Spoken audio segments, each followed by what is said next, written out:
Students, welcome to science class. हम science में पढ़ रहे थे चैप्टर 9 प्रकाश। इसमें हम पढ़ रहे थे परावर्तन, और परावर्तन में आज का टॉपिक है दर्पण सूत्र। इंग्लिश मीनिंग है मिरर फॉर्मूला। ऐसा सूत्र जो हमें प्रतिबिंब दूरी, बिंब दूरी और फोकस दूरी के बीच संबंध बताता है, दर्पण सूत्र कहलाता है। ऐसा सूत्र जो हमें गोलीय दर्पण के लिए प्रतिबिंब दूरी, बिंब दूरी और फोकस दूरी के बीच संबंध बताता है, दर्पण सूत्र कहलाता है। अब प्रश्न उठता है, बिंब दूरी किसे कहेंगे, प्रतिबिंब दूरी किसे कहेंगे, फोकस दूरी किसे कहेंगे? तो स्टूडेंट्स, हमने ये परिभाषाएं पहले भी चर्चा की है, फिर से मैं बता रहा हूँ। दूर से बिंब तक की दूरी बिंब दूरी कहलाती है, इसे U से प्रदर्शित करते हैं। और दूर से प्रतिबिंब तक की दूरी को प्रतिबिंब दूरी कहते हैं, इसे V से प्रदर्शित करते हैं। और दूर से मुख्य फोकस तक की दूरी को फोकस दूरी कहते हैं, और इसे स्मॉल f से प्रदर्शित करते हैं। और गोलीय दर्पण के लिए ऐसा सूत्र जो हमें UVF के बीच संबंध बताता है, दर्पण सूत्र कहलाता है। दर्पण सूत्र में प्रतिबिंब दूरी, बिंब दूरी और फोकस दूरी में से किन्हीं दो के मान दिए हुए होते हैं। तीसरी अज्ञात राशि हमें ज्ञात करनी होती है। जो मान ज्ञात हैं उन्हें कार्तीय चिन्ह परिपाटी के अनुसार चिन्ह लगाकर दर्पण सूत्र में रखते हैं, तो अज्ञात राशि चिन्ह सहित ज्ञात हो जाती है। क्लियर है? तो यह है दर्पण सूत्र। अब देखो, दर्पण सूत्र को व्युत्पन्न करना है हमें, तो इसके लिए अवतल दर्पण के लिए दर्पण सूत्र को व्युत्पन्न कर रहे हैं। ये डायग्राम हमने यहाँ बनाया, रे डायग्राम। जब वस्तु कहाँ है, वक्रता केंद्र से परे है, मुख्य अक्ष के समांतर प्रकाश किरण आपतित हुई, परावर्तित हो गई, दूसरी फोकस से होती हुई आपतित हुई, परावर्तित हो गई। प्रतिबिंब कहाँ बना? वक्रता केंद्र और फोकस के बीच बनता है। कैसा बनता है? वास्तविक, उल्टा और छोटा बनता है। ठीक है। अब देखो भी, ये PQ बिंब है और ये दर्पण, तो ये दूरी क्या हो गई? यहाँ से यहाँ तक की दूरी क्या हो गई? बिंब दूरी। ये प्रतिबिंब P डैश Q डैश प्रतिबिंब है, प्रतिबिंब, और ये दर्पण, तो यहाँ से यहाँ तक की दूरी क्या हो गई? प्रतिबिंब दूरी। इसको हमने B से लिख लिया, बिंब दूरी को A से लिख लिया। ये फोकस है, फोकस ये दर्पण है, दर्पण का ध्रुव है, ध्रुव से फोकस तक की दूरी क्या हो गई? फोकस दूरी से हमने C से जो है प्रदर्शित किया है इसमें। ठीक है। अब देखो, हम यहाँ त्रिभुज PQOF, PQ जो है F, ये P है, ये Q है और ये F है, तो त्रिभुज हो गया ये। ठीक है। कौन सा लिया? PQF। दूसरा त्रिभुज लिया हमने MOF, ये M है, ये O है, ये M, ये O और ये F। ठीक है। दूसरा त्रिभुज हमने ये लिया MOF। क्लियर है? अब देखो, यहाँ पर O और M इतने पास है कि उन्हें एक सरल रेखा में माना जा सकता है। अतः ये OM बट्टा PQ, ये PQ बराबर है ये OF बट्टा PF, ये PF के। क्लियर है? अब देखो, O से F तक की दूरी क्या है? C, तो हमने लिख लिया C। क्लियर है? क्या लिख लिया? C। अब यहाँ PF कितनी है? तो देखो, यहाँ O से लेकर P तक की दूरी क्या है? A। ठीक है। हमें PF ज्ञात करनी है, तो PF बराबर क्या होगा? इस A में से O से F तक की दूरी को घटा देंगे, यानी कि OP माइनस OC कर देंगे, तो क्या आ जाएगा? PF। तो OP क्या है? A माइनस OF क्या है? C, तो A माइनस C हो गया। ठीक है। अब देखो, यहाँ P डैश Q डैश जो है ये, और ये OM लगभग बराबर हैं, यानी P डैश Q डैश किसके बराबर है? OM के। तो OM की जगह हम क्या लिख सकते हैं? P dash Q dash. तो ये हो गया P डैश Q डैश बट्टा PQ बराबर C upon A minus C। समीकरण 1 नाम दे दिया। अब इसी प्रकार हम त्रिभुज लेते हैं OLF, ये O, ये L, ये F, ये पहला त्रिभुज हो गया। ठीक है। दूसरा लेते हैं P डैश Q डैश और F, ये त्रिभुज लेते हैं। ठीक है, समरूप त्रिभुज OLF, और दूसरा कौन सा ले रहे हैं, P dash Q dash F लेते हैं। तो यहाँ देखो ये OL किसके बराबर है, PQ के बराबर है। किसके बराबर है, लगभग PQ के बराबर है। ठीक है, तो अब देखो यहाँ OL इसकी सामने की भुजा है P डैश Q डैश, तो OL upon P dash Q dash बराबर क्या है, OF बटा, अब देखो यहाँ से ये दूरी यहाँ से यहाँ तक की क्या, P डैश F बटा P डैश F बराबर क्या हो जाएगा, OF C है। अब देखो P डैश F क्या है, तो देखो P dash O minus OF कर देंगे तो क्या आ जाएगा, P डैश F आ जाएगा। तो P डैश O क्या है, B है, माइनस OF कितना है, C है, तो B माइनस C कर दिया। अब मैंने कहा OL जो है वो लगभग इस PQ के क्या बराबर है, तो इसको हम लिख सकते हैं PQ बटा P डैश Q डैश बराबर C बटा B माइनस C, और ये हो गया समीकरण 2। क्या हो गया, समीकरण 2। अब देखो समीकरण 1 और 2 से हम लिख सकते हैं C बटा A माइनस C बराबर B माइनस C बटा C। भाई समीकरण 1 C बटा A माइनस C जो मान है वो किसका है, वहाँ C क्या है, समीकरण 1 को देखें, P dash Q dash C है और PQ A माइनस C है, तो P डैश Q डैश बट्टा PQ बराबर हमने लिखा C बट्टा A माइनस C, और समीकरण 2 से देखो यहाँ पर P डैश Q डैश क्या है, B माइनस C बट्टा जो है PQ कितना है, C, तो ये हो गया C बट्टा A माइनस C बराबर B माइनस C बट्टा C। अब देखो हम इनको क्या करते हैं, क्रॉस मल्टीप्लाई करते हैं, वर्ज गुणन करते हैं। तो देखो पहले हम लेते हैं A को गुणा किया,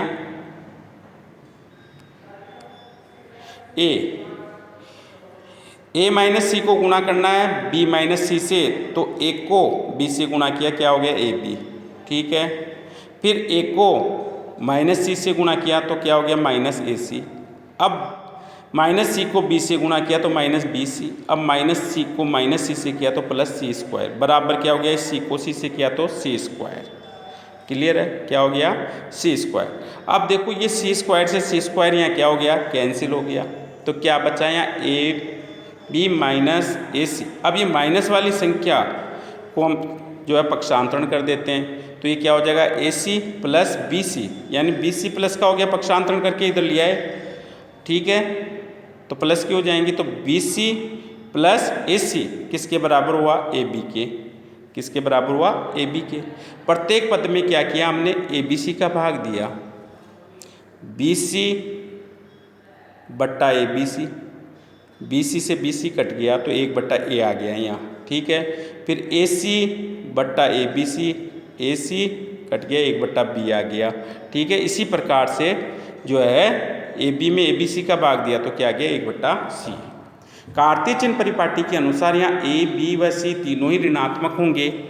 बिंब की दूर से दूरी U है, ये माइनस A होगा क्योंकि दूर से बाईं ओर है। प्रतिबिंब की दूर से दूरी V है, ये भी बाईं ओर, ये भी माइनस में होगा। फिर फोकस दूरी यानी फोकस भी बाईं ओर है, तो F बराबर ये भी माइनस में ही होगा, ठीक है। अतः माइनस 1 बट्टा U माइनस 1 बट्टा B बराबर माइनस 1 बट्टा F। माइनस को कॉमन निकाला, कैंसिल हो गया, तो क्या बच गया यहाँ, 1 बट्टा B प्लस 1 बट्टा U बराबर 1 बट्टा F। और यही क्या है, दर्पण सूत्र है। यही क्या है, दर्पण सूत्र। आवर्धनता, प्रतिबिंब की ऊंचाई एवं बिंब ऊंचाई के अनुपात को आवर्धन कहा जाता है और इसे m से दर्शाया जाता है। प्रतिबिंब की ऊंचाई m बराबर क्या हो गया, देखो h डैश बटा h। h डैश क्या, प्रतिबिंब की ऊंचाई, h क्या, बिंब की ऊंचाई। तो हम कह सकते हैं प्रतिबिंब की ऊंचाई व बिंब की ऊंचाई का अनुपात ही आवर्धन कहलाता है, इसे m से प्रदर्शित करते हैं। और दर्पण द्वारा किसी बिंब को आवर्धित करने की क्षमता आवर्धनता कहलाती है। क्लियर है, तो ये हो गया आवर्धनता। आवर्धनता का दूसरा सूत्र हमने जो पढ़ा वो क्या है, m बराबर जो है माइनस B बट्टा U। तो हम इससे भी परिभाषा दे सकते हैं, m बराबर माइनस v बट्टा u से भी ऋणात्मक चिन्ह सहित प्रतिबिंब दूरी और बिंब दूरी का अनुपात जो है आवर्धन कहलाता है। क्या कहलाता है? आवर्धन कहलाता है। अब देखो यहाँ पर h डैश बट्टा h बराबर माइनस v बट्टा u होता है। ठीक है, चूंकि बिंब व प्रतिबिंब x के ऊपर नीचे हैं, अतः कार्तीय चिन्ह परिपाटी के अनुसार देखो यहाँ पर ए बी ये बिंब है और यहाँ पी क्यू क्या है? प्रतिबिंब है। ये बी से ये दर्पण तक की दूरी u है और ये क्या हो गई?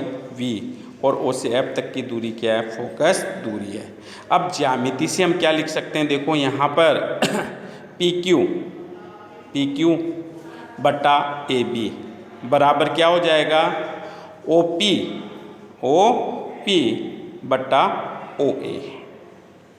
भाई ये क्यों लिखा हमने? पी क्यू जो है किसका? प्रतिबिंब की ऊंचाई बट्टा ए बी बिंब की ऊंचाई बराबर ओ पी प्रतिबिंब दूरी बट्टा ओ ए बिंब दूरी बराबर क्या है? v बट्टा यू। बराबर क्या है? v बट्टा यू। तो यहाँ पर देखो m बराबर क्या हो जाएगा? h डैश बट्टा h बराबर माइनस v बट्टा यू।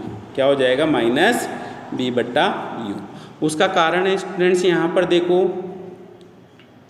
यहाँ पी क्यू नीचे की तरफ है माइनस में होगा, ए बी ऊपर की तरफ है प्लस में होगा। ठीक है, ओ पी और ओ ए ये दोनों ही लेफ्ट में माइनस में होगा, यानी कि पी क्यू माइनस में, ए बी प्लस में, ओ पी और ओ ए दोनों माइनस में। तो माइनस माइनस प्लस हो गया, ये प्लस माइनस माइनस, तो ये बराबर जो आएगा v बट्टा यू ये किसका होगा? माइनस का। तो m बराबर क्या हो गया? h डैश बट्टा h बराबर माइनस v बट्टा यू। सामान्यतः बिंब मुख्य अक्ष के ऊपर रखा जाता है, अतः बिंब की ऊंचाई धनात्मक ही ली जाती है। यदि प्रतिबिंब सीधा हो जैसे कि आभासी प्रतिबिंब, तो प्रतिबिंब की ऊंचाई धनात्मक ली जाती है। यदि वास्तविक व उल्टा प्रतिबिंब हो तो प्रतिबिंब की ऊंचाई ऋणात्मक ली जाती है। क्लियर है? अब देखो स्टूडेंट्स, यहाँ कंडीशंस दी है, एक m ऋणात्मक है, m क्या है? ऋणात्मक है। प्रतिबिंब दूरी बिंब दूरी से ज़्यादा है, तो प्रतिबिंब कैसा होगा? वास्तविक होगा।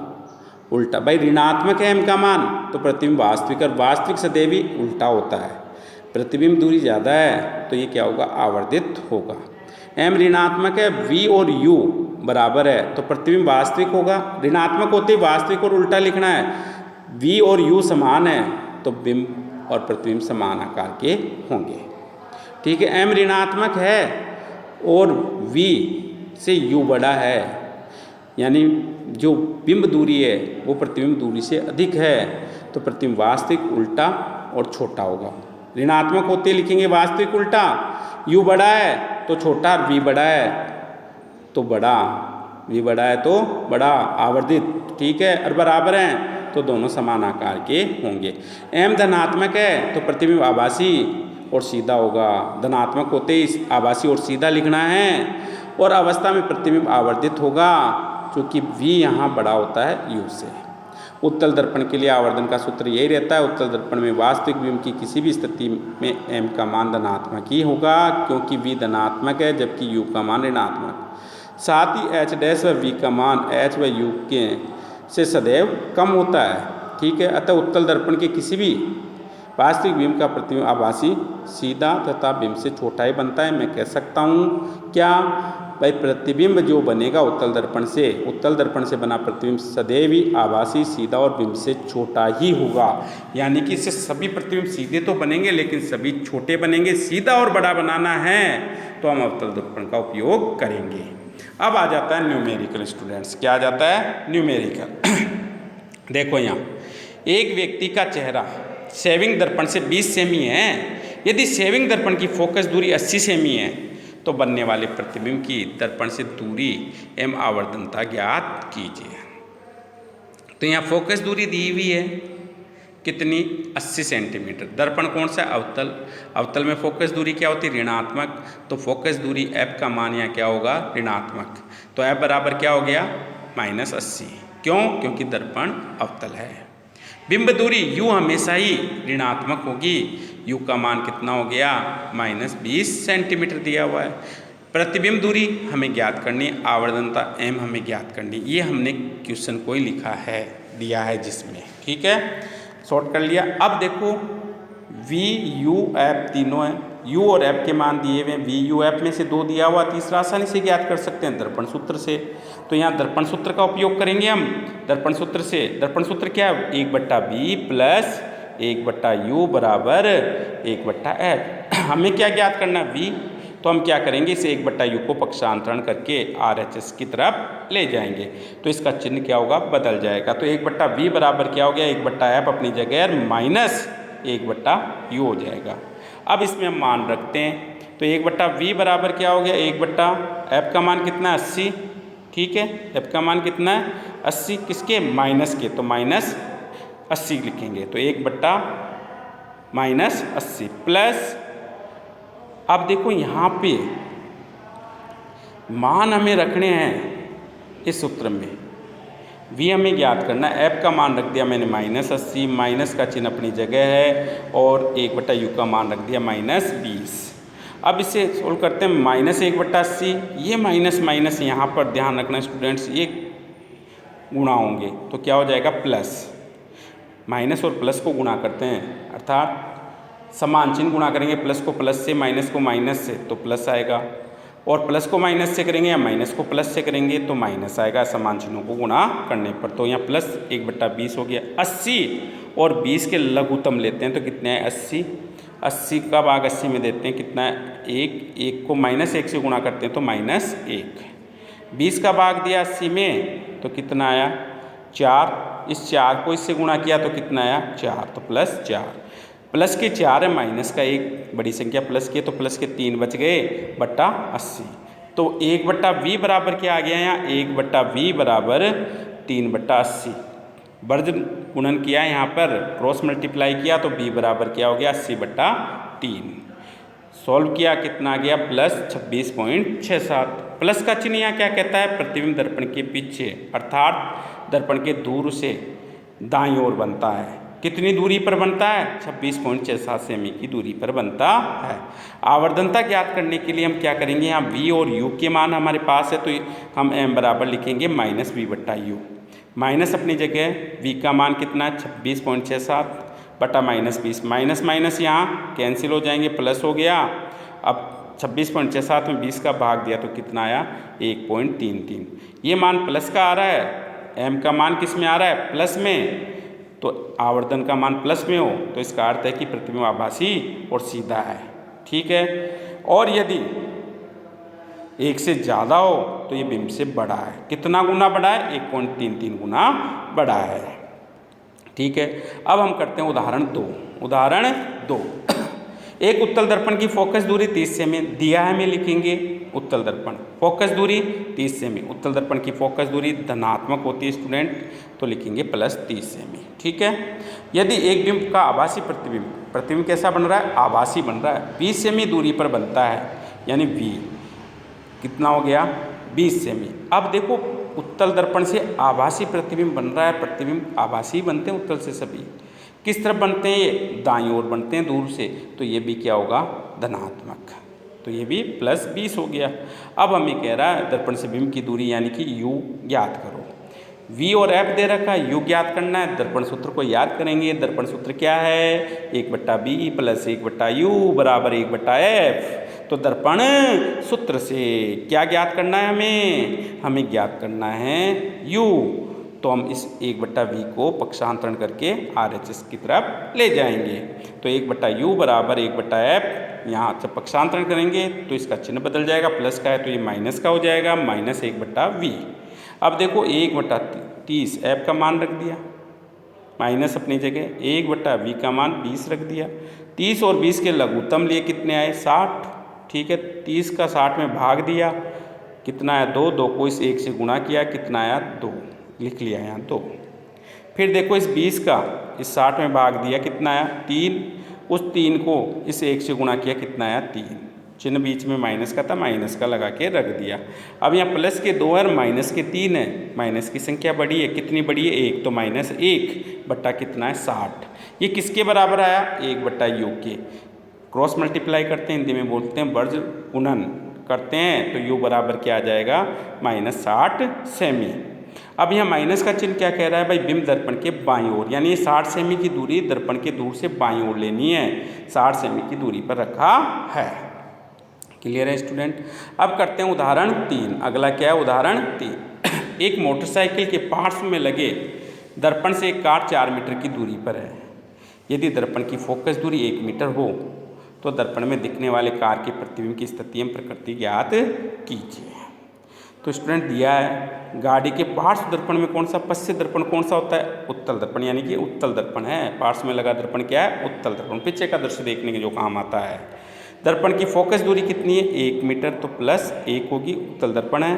दर्पण से बिंब की दूरी u कितनी 4 मीटर, u हमेशा ही माइनस में होगा तो -4 मीटर।